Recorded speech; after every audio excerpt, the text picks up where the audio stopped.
KDO's Keto Kitchen. Alright guys, here's what you need to make some supreme pizza stuffed bell peppers. The main thing you really need is the actual bell peppers themselves. I did 4 bell peppers.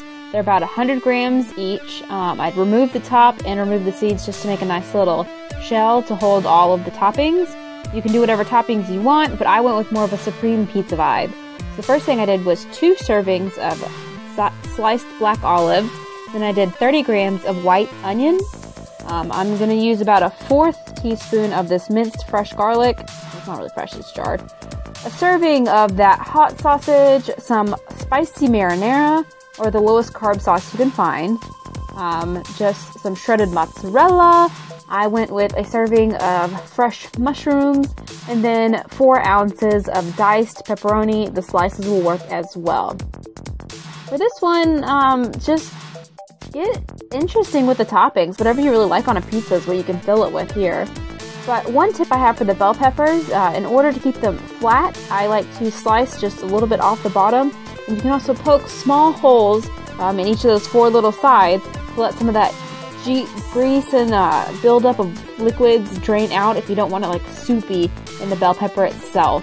It's just a little tip for this kind of thing. I did heat my toppings in the skillet because the mushroom takes up a little more space when it's fresh, so I wanted to get it all cooked down and that way get all the flavors blended together. I added just a little bit of Italian seasoning and just basically stirred it until it looked like I thought it would fit in the 4 peppers themselves. But just change this up to what you think you'd like in a pizza. You don't have to add as many toppings as I did, but this is what I was really craving and really wanting that black olive supreme pizza type of flavor. You're gonna put the bell peppers into a tray. I lined mine with foil just for easier cleanup. You're gonna need some water, that marinara you decided to choose, and then the shredded cheese. I did a cup for all 4 to split between them.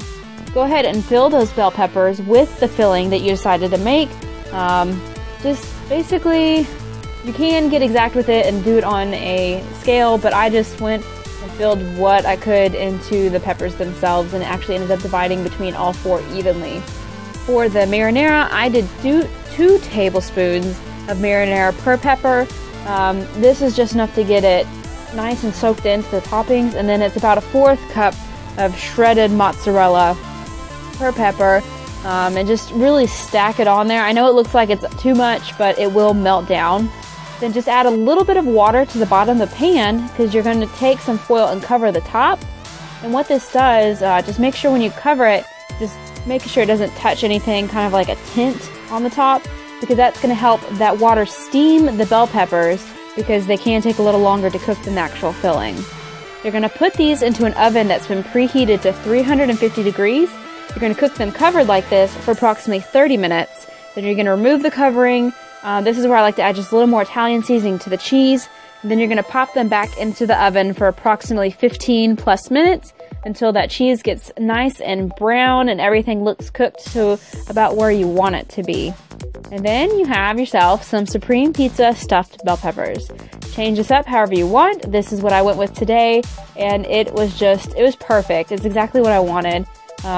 You can always add a little more tomato or pasta sauce whenever it gets to this point if it looks a little dry. But enjoy. Just change this up now that you know how to make a stuffed bell pepper. Get creative. Figure out what works for you. And I hope that somebody found this video helpful. And until my next video, just remember to hydrate, satiate, and celebrate through your day. And I'll talk to you later, guys. Bye.